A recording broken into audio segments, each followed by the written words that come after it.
Welcome to It's UATL, your unscripted weekly dose of Black culture straight from the heart of Atlanta. I'm Nedra Roan, and I'm here with Naja Parker, Deasia Page, and Brooke Howard. Hey, everyone. Hey. Hello. Hey.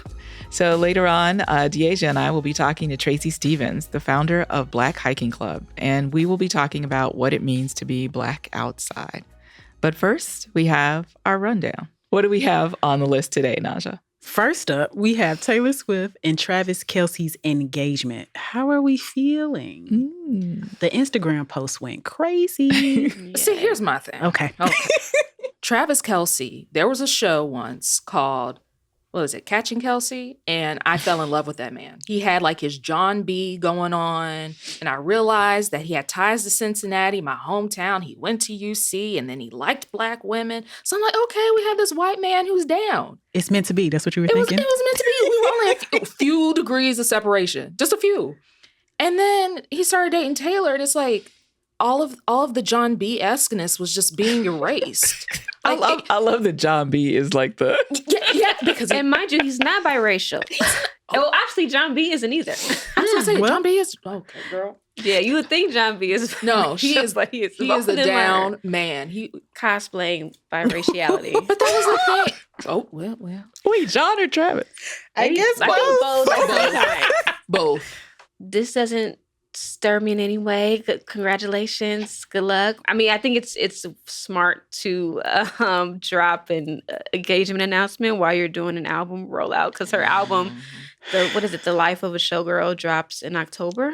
So this does make me interested in listening to the album because, of course, a lot of her, and I'm not a Swiftie, but a lot of her albums do deal with heartbreak. And so this one might be a bit different. You know, we'll see. How is Taylor sound as an almost married woman? And is she doing the halftime show? Oh, I heard another rumor if about she halftime. does. Oh, what'd you hear? I heard Jay-Z was... Oh, God. But He's hiring himself? I think I heard that, too. I don't know where I heard that, but sorry, I'm derailing us. No. Good luck to all involved. What else is on the list? Right. Well, we also have something a little more serious, more somber. It's the 20th anniversary of Hurricane Katrina. Nedra, Yeah. I feel like you got a specific memory. Mm-hmm. So my memory is based on my coming here. I came to Atlanta in February of 2006, and that was when many of the evacuees from Katrina had also settled in Metro Atlanta. But what I remember is thinking how many of them were here, how many of these people from New Orleans had settled in Atlanta. And when I later looked back, I realized that Atlanta has since become one of the places where they did not stay. And many of the evacuees originally that came here have moved on to Texas. You know, at the time when I was here in 2006, about 15% had been in Atlanta. So, and that's now down to like 8%. Interesting. Yeah. And this is the subject of one of your latest columns. Yeah. So if you want to read this and really get into the nitty-gritty, Nedra breaks it down. Yeah. But the one of the things that I did to prepare for that column was to watch some of the documentaries that came out. And I know that Brooke and Deasia also watched some of those. What did y'all think about these documentaries on Katrina? Well, I started watching the one on Netflix, and the governor of the ultimate point, the governor of Louisiana was like, she had this press conference. Yes, and she this said, is exactly where I turned it off. Oh, me too. And she said, we really have to pray this storm away. I wanted to throw my TV. That's where I turned it off. The audacity, the ignorance. You are a state leader and you're telling people to pray a storm away? Wow. And then she said, we've done this before and it could work. I'm like, what are you talking about? She was talking about prayer? Yes. What are you talking about? Like the storm is going to Are you pacify dumb? you? Yeah, no. Because imagine saying that about a catastrophic weather event that you should have been prepared for. Yes. Wow. Crazy. All right, Naja, what's third on the list? Okay, so third on the list is Miss Pinky Cole. So for those of you who do not know, Pinky Cole lives in Atlanta. She's originally from Baltimore, and she's known for being a restaurateur. She owns The Slutty Vegan, which is a vegan burger spot. A lot of the titles for the burgers are quite salacious, so that's just a warning. There's a rumor going around that she's going to be a cast member on The Real Housewives of Atlanta, and I know we got some housewife fans. So how are y'all feeling about this possibility? It seems like if she is a housewife, this could be a weird opportunity for her to improve her image in a way that she can control it. Because lately there's been a lot of legal issues dealing with her various businesses. And it would be interesting to see how she addresses it. Although a lot of how she comes off seems very performative anyway. But hey, I don't know her. But Brooke, you actually talked to her. Yeah, right? no, but what you're saying is kind of on brand. Like everything is very strategic with her marketing. If she is taken as a housewife, it'll be like we're only going to get certain snippets of her life. Like we may not get the full authentic lifestyle of Pinky Cole. It's whatever her marketing team wants us to see. Isn't her LLC called Ain't Nobody Coming to See You, Otis, or something Girl. like that? Who's Otis? Oh, Nedra, this is... Girl. Oh, wait a second. Have we not seen Temptations? The TV. You didn't see the Temptations TV movie? Wait a second. Wait, what? What You've was definitely that? seen this. This is the come most on. famous Yeah. line from the film, Ain't probably. nobody come to see It's a you, very Otis. long. It's like the Dead Jacksons movie. Yeah. That's like I don't hella remember long. this. It probably happened over days, the movie Boo. premiere. Right. Don't talk about me not watching forever. Boo. I don't remember that scene. It's the most famous scene Oh. from the film. And you know they had all this fighting within the Temptations. And I want to Yeah. say it was Leon who delivered the Yeah, I hear- line. yep. And he was 'cause playing they David were Ruffin. It was an Yeah. ad lib. Oh, okay. Now it's coming back. All right. He's like, Okay. ain't nobody come to see you, Otis. Got it. Okay, sorry. We No, had to you're take a good. No, little we had detour to- just to... No, yes, that's a classic. All right. Well, that said, let's get on to our main segment. So today we're talking about all things related to being Black outside. And when it comes to outdoor activities like camping, hiking, swimming, zip lining, all of that. Rock climbing. Sorry. Exactly. All of those are perceived to be white people-ish, if you will. Right. So today we're talking to Tracy Stephens, who's the founder of BLK Hiking Club, where he takes almost hundreds of Black hikers across trails in Georgia. I guess, Nedra, like, what are your experiences with hiking or just being Black outside? So I'm trying to think back to my childhood, right? And I did go to summer camps that were very much about, being outside. I was a Girl Scout. I'm a Girl Scout Love troop it. leader now. So Love it. I can't escape the outdoors in some ways, So I did canoeing, camping. But then there was a period, I think, in my, I'm going to say post-college years. I think I wasn't necessarily around people who liked to do it. I tend to be more of the type of person who is going to do something in a group.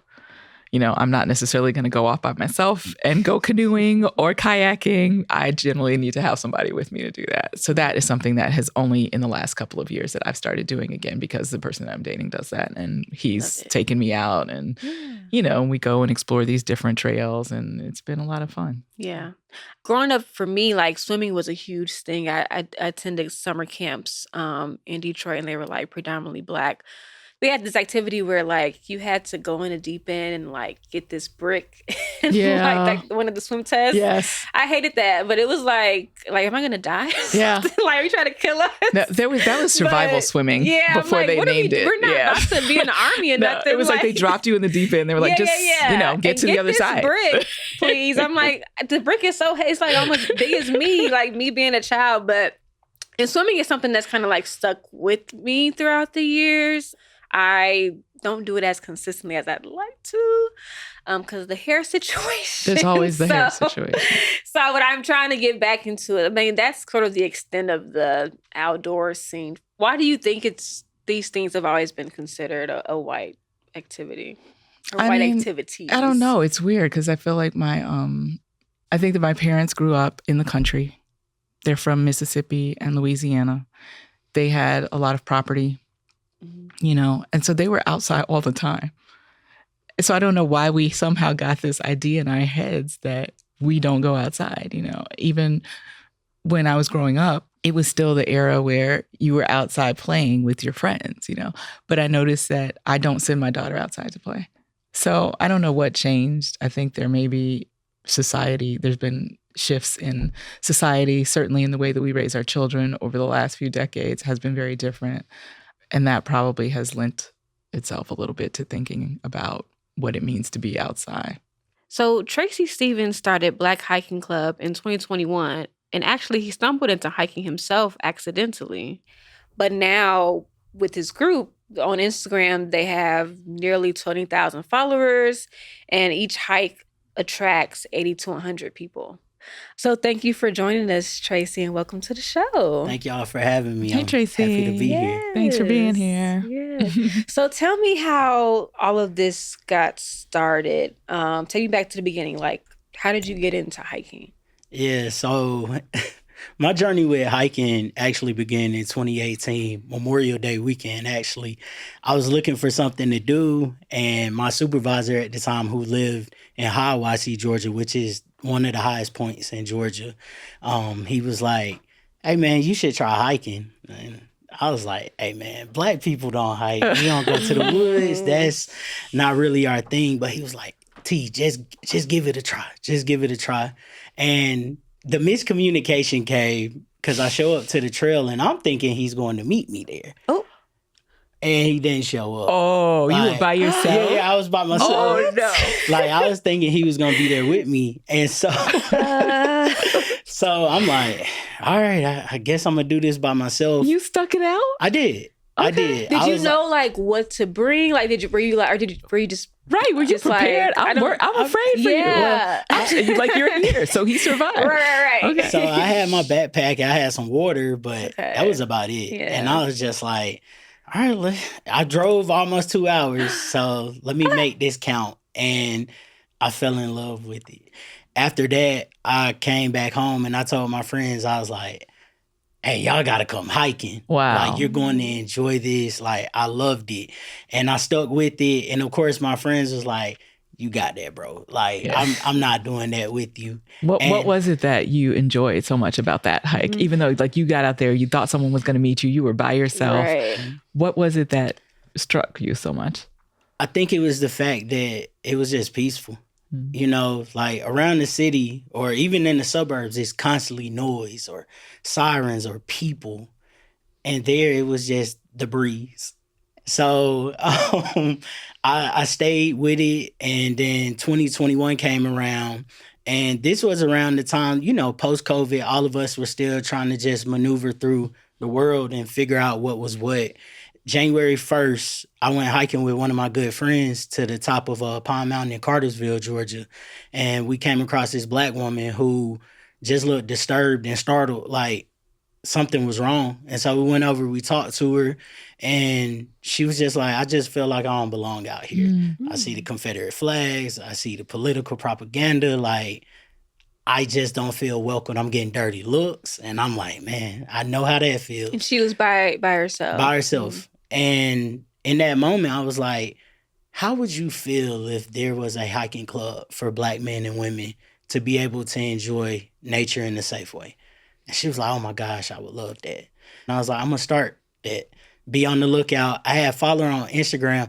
I tried going back to find her so I could tell her like, yo, thank you for inspiring this, but I couldn't never find her. I just assumed that she was part of the club. She's no. We got to find her. So you haven't seen her like, I haven't seen her since that day. Okay, but lady who was at what mountain was it? Pine Mountain in Cartersville, Georgia. Okay, if you were there in 2021, yes.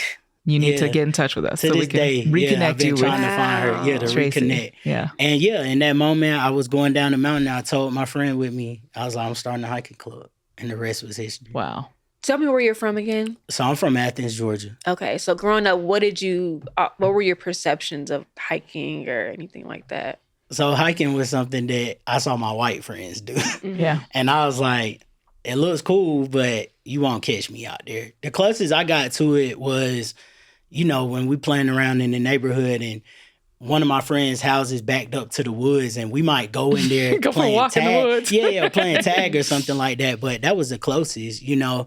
Growing up, like my family from the country, like 2 very small towns in Georgia, Ticknell and Woodville. And so fishing was the closest I got to like outdoor recreation. And that's what it was. If I mentioned hiking to my pops or my uncles or anybody, they would have been like, boy, we don't do that. Yeah. I feel like Black people take it a step further and say, I'm not outdoorsy. I don't like to be outside. Yes. Yeah. And we know that's crazy because we know all the benefits that being in nature can offer to you, to your health, your mental health, all that stuff. Yes. But how do you respond to people who say that to you? Well, now being in this for so long, I tell them, I'm like, you can't say you don't like something you haven't tried. Like, it's easy to fall victim to that mindset and thinking like, I know what happens out there, which I get it. We all know the trauma associated with our ancestors going into the woods. A lot went in and didn't come out, unfortunately. But for me, I just try to spin it and show them that positivity of like, hey, we going in strength in numbers. Like we go in together, we come out together, and you gonna see the benefit. You gonna get you some peace of mind. A perfect example are my parents. Like they really weren't able to hike or anything like that. So what I would do is drive them to the scenic points throughout North Georgia and show them. And I'll never forget, like, my dad just giving me this smirk, like, okay, I see what it is. And my mom telling me, I see why you love this so much. That's nice. Yeah. That's great. What was that first hike like with your group, and how many people attended that one? Yeah, so my first hike was at Sawney Mountain in Cumming, Georgia. And that first hike, the forecast, it played me that day. It showed that it was just going to be partly cloudy, be nice out. We get there, the bottom falls. It's raining cats and dogs. It's thundering. We underneath like the picnic shelter. And not only do Black people not like outside, they do not like rain. They hate the rain. Yes. I think the first hike I had like 35 people signed up. 13 came. Okay. 13 came. That's good. Once the rain started to come down a little bit, it was still going. I was like, all right, y'all, we're going to go. And they stuck it out with me. The funniest part, though, we get to the very top of the mountain because it's a beautiful view. We get to the very top, foggy. You can't even see the landscape. So we just up there in like the fog. And all I could think to myself is, these people never coming hiking with me again. And we get back down to the bottom. We finish up. And everybody was just happy. They were like, I enjoyed this so much. It was so fun connecting with y'all. I was like, well, I'm hosting another hike in 2 weeks. I hope to see you there. And sure enough, majority of them came back. Wow, that's cool. Yeah. So it just kept growing and growing. Yeah, it each did. time. Yeah, so with the 13, I'd say that first season, I averaged around 15 people.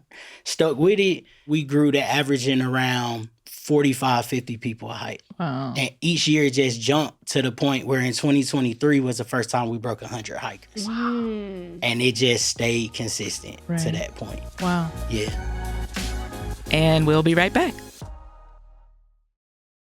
One of the things that I love about this is, and I'll share my experience. I just recently started hiking a few years ago with my significant other, who is a relatively experienced hiker. I'm not. So even getting me out there was a big thing, but whatever. It was cool. I'm willing to try things. We were coming up on like a, kind of a hill sort of thing across where you're going around and you can't see what's on the other side. And there were people coming down from there. And the people coming down said to us, oh, be careful. There's some people up there that are really loud and they've got dogs and, be careful. And we were like, okay. And we were like, what are we about to see? So we get around and it was this family laughing loudly, yes, but enjoying themselves in nature. Yes, they had a dog that was barking loudly, but they were having fun. They were brown people. Mm. And I was like, is that why we were warned about these people? People who warned you were not. They were brown. not. Right. I actually wrote a column about this experience, and the title of the article is Closing the Nature Gap Requires an Open Mind. And I was just like, I don't understand what I should have been afraid of. I mean, we were like bracing ourselves for something terrifying around this corner, and it was just a family out enjoying themselves, And it got me thinking about how we police the behavior of people who don't necessarily behave in the way that we do in these spaces that we are in. And I very much felt like that's what it was. It's like, and I mean, obviously I'm brown, we're brown, but they had no problem talking to us. So I don't think it was like, oh, they're racist. I don't think it was that. I think it was just we were behaving in the way that they thought people should behave on a trail. Whereas this family they were having fun. They were having a blast. They were, as they should. Yeah. So what do you think, like when you're out on these trails and you're seeing people in isolation, I think that you offer community and a group of people together who can enjoy. Do you ever experience those things? Have people ever said, oh, who are all these Black people coming around the bend? I don't know. Yeah, we always get the crazy looks where it's like, what is going on? A lot of people don't realize a lot of North Georgia towns are sundown towns. And so, of course, when they see 100 Black people, it's like, what is going on? Or there's been times at trails where we take all the parking and we're the only people on the trails, which I love that too. But when we get those looks, for me, like I try to tell my community, I'm like, don't engage with that. I'm like, show up as yourself. You here, if you need to laugh, cry, smile, whatever that is, you do that. Like, we're going to be Black, and if anybody has a problem with that, oh well. And we've seen it. It's people who've been recording us, taking pictures, posting us in Facebook groups, like, who is this Black group taking over the trails? And it's like, we BLK Hiking Club. Wow. You saw us out there, come talk to us. Yeah. And, I think one of the craziest moments for me on the trails with the group, it was in April of 23. We were at Unicoi State Park, and we got to... And where is that? Sorry. That's in Blairsville, Georgia. Okay, gotcha. Yeah, so it's a waterfall that's attached to the park called Ruby Falls. And so we go up there, everybody just taking in the waterfall. It's beautiful. This white guy, he was like, hey, y'all need me to take your picture. I was like, cool, yeah. He takes it. We take the picture of him and his wife. So we get back down to the bottom of the trailhead, and we kind of congregated about to do our little breakdown. And he just comes moseying down the hill, and he's like, oh, what are y'all about, to break dance or something? What? And it was like, it was just crickets. And everybody just gave him that look like, really, sir? Like, you just took our picture. And right, you we came had this down moment here. of, what about you the came down here and waterfall said that. streams? Yeah. Breakdancing. Yeah. And it was in that moment I was like, oh, so this is what we do. Yeah. And then sure enough, shortly after that or later that year, we go viral on Georgia Followers' Facebook page. And sure enough, it was pandemonium in the comment section. Wow. People telling us we're racist. Wow. Saying that if they brought themselves out there, we would do something to them. The most craziest comment, and I say this because I don't think people realize what we go through as Black outdoor groups. Somebody said to me, I wonder how many gunshots went off that day. Wow. And so, of course, I could respond back with hate and call them out their name and stuff. But I was like, nah, I'm going to take the high road, and I'm going to just keep showing back up and taking over this space and showing y'all we ain't going nowhere. Yeah. Wow. I mean, we're still in the South, because the first and only time that I went hiking, I want to continue to do it here, but I went in Columbia, Missouri with someone. And I was living in St. Louis at the time, so I went to Columbia. So I don't know how different it is in the South, like compared to different, areas of the U.S. in terms of like hiking, or what's your experience with that? So when it comes to hiking culture, I tell people all the time, I've encountered some of the most rudest people on the trails has actually been at national parks. Because you got to think it's just this one large melting pot of all the hiking cultures coming together. And here hiking in the South, I know who want to talk and I know who don't. Yeah. Because they usually give me that look of like, don't say nothing to me, or they just put their head down. But for me, depending on how I'm feeling that day, I make people talk. I'm like, what's up, man? How you doing? And they just, oh, you spoke to me. But to me, it's like, I tell people hiking here, you just know. And if you don't feel comfortable, like, I'm not encouraging nobody to go by themselves, but if they do, just be aware. Like, stay on your P's and Q's. You can tell when somebody up to no good. And if you do suspect something, don't be afraid to turn around and ask somebody and just watch them until they get far enough distance where you feel comfortable to continue on. Yeah. Yeah. How do you choose like the different trails? Or are you intentional about that? Or how does that And work. do you scout them out yourself before you take the Yeah. group? Like how does it all work? Yeah, so everywhere that I've taken the hiking club has been somewhere that I've hiked personally. People always tell me they love waterfalls, and folks don't realize it's so many around the state of Georgia. I'm intentional like that because this year was the first time with my seasons I gave it a theme where I was going to ask you about that. So I noticed that you had like a walk for men, you had one for women, you had one for families, bring your kids, what are some of the other themes that you have? So with the bring the kids to hike, it's actually going to be a superhero theme. So we encouraging everybody wears a superhero themed shirt. Whether you have your kid with you or it's you and your friends, like we doing that. Some of the others we've did Juneteenth, we did Black History Month.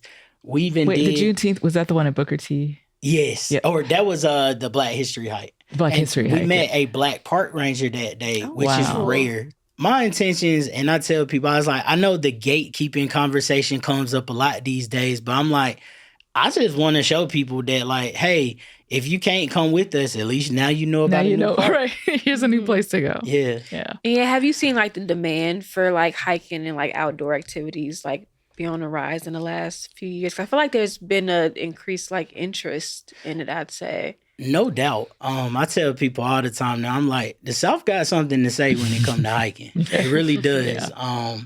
So many people associate hiking with either Northeast, they associate it with out West. Right. And that's it.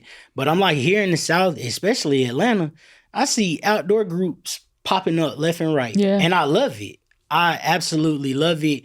You even got bird watching groups. I was like, bird watching, like, we don't really do that. Like, we go to the park just to have fun. And so to see that, I'm like, it's beautiful. Yeah. And even like, shout out to Accountability Brother, getting men out. Yeah. Like, to me, I think seeing these different type of groups come out is important because you're getting that group of folks who probably never thought they would do this out their comfort zone. And now they can say, I've been hiking, I've been bird watching, I've been canoeing, I've learned how to swim. Yeah. Wow. Like doing the things our ancestors didn't have the opportunity to do or were scared to do. Yeah. Or forced to do. Yes. Right. I love the community that this creates. I imagine that there have been friendships formed, relationships formed. Tell us a little bit about how people connect when they're out in the outdoors. One of my favorites is that we had a hiker who her and her guy at the time, it was like their first date or something, and she was a hike. Brought them to the hike. That was bold. They went on. They came on the date to the hike. They did it. Good time, and now they're married. Oh. What are you hoping like the future of this group kind of takes you? I know you have another chapter in North Carolina, right? Yes. Do you want another chapter somewhere else? Or like how big do you want to see this get? I have Los Angeles in sight, Denver, New York, Seattle. Like I want to show people because I always get comments from the folks who live in those cities that are like, we need something like this. Or they have those groups, but they maybe have gone and they didn't have that connection they want. So I just want to bring that Black Hiking Club experience to those folks to show them that, like, here's your safe space. Yeah. One of the things I'm wondering is when we look back historically and think about all of the groups that have targeted kids, like I'm thinking, what's that thing called? Outward bound, upward. Oh yeah, upward bound. Upward, outward, something bound, like yeah. that. Yeah. And it was all about getting inner city kids into the outdoor. And I imagine that's largely because you start creating habits early on, and so that's been around forever. And yet we still have what I consider a nature gap. Right. So why is it that we're still kind of struggling with this idea of being outside as a white activity, or why are we still not getting the exposure when we're younger to these activities? So I'm glad you asked that. And I think it's just showing those kids that it's okay to be into science. It's okay to like insects and bugs. Like, it's okay to be into that stuff. And I think that if we show kids that it's some of us here that have your back and that you can do that without feeling judged, they would keep coming and coming. Mm-hmm. But until then, I think we just going to keep seeing this issue where there's that nature gap, not only with them, but even with us as adults too. I mean, like I say, it's people who hike with me who are 50 plus and never been hiking. They don't do that type of stuff because it's not normal to them. Or it's like, why would I want to do that? Right. And so I'm hoping that we can continue to change that. I know that's my focus with Black Hiking Club, is to get that next generation. So I love when somebody bring their kids out to hike. Like, that's what it's about. Show your child that this is what you're capable of doing. And now suddenly you encouraging that next generation, because like I know, each one teach one. Yeah. And when they see they role model or somebody who look like them doing something, they end up doing it too. Yeah, it gives you a sense of confidence. Because even when I was, younger, I used to go to summer camps like all throughout my childhood, and that's how I got introduced to swimming. But then now it's a predominantly Black space. But then when I got to high school, to this predominantly white, environment, it was different. Because it was I didn't see many people who looked like me. So it's I don't know if I should be in this space or not. So, yeah. Yeah. What has been, for you, the biggest challenge of either hiking, personally, or with the group or anything like that? What's been challenging for you? I think my biggest challenge is just getting companies to believe in what I'm doing. I get scrutinized for my name and it being Black Hiking Club. I've had some organizations, I've had some companies tell me if it wasn't Black Hiking Club, we would help you. Wow. And I was like, that's cool. Show me your true colors. That's, it is what it is. Or even a company saying hey, we'll send y'all some merch, but don't say it's a partnership. This was on the cusp of the whole DEI conversation this year. And so I would say that's the hardest part, is that I think a lot of people just kind of think it's just a flash in the pan, y'all will be gone. But here we are, season 5, year 4, and we ain't slowing down. And so it's just getting people to believe in it. Even Black folks. Yeah. People just y'all out there having fun. Some people don't like to see that. And I'm just man, I'm going to keep showing up. I'm going to keep showing my people that we deserve to be here, because I didn't have that luxury. My grandparents didn't put me in that position. It took a random convo from my supervisor who was white. Yeah. To say, hey man, come hike. Right. And it changed my life. Yeah. Going off of that, why wasn't it so important for you to name it Black Hiking Club? Because I wanted it to be something that we own. Mm-hmm. It's easy to be we're come have fun hiking club. But I was like, nah, I want to lean into this. That's not quite as catchy. Exactly. But I was like, nah, I wanted to lean into this. I didn't know what would happen when I put it out there, but people were like, man, I love that name. And then when I attached our slogan, "This is our space," to it, they fell in love. That's a good slogan. Yeah. And so that's what it was about for me, reclaiming that space, reclaiming what so many of our ancestors didn't have that opportunity to experience, or what was taken away from them. Mm-hmm.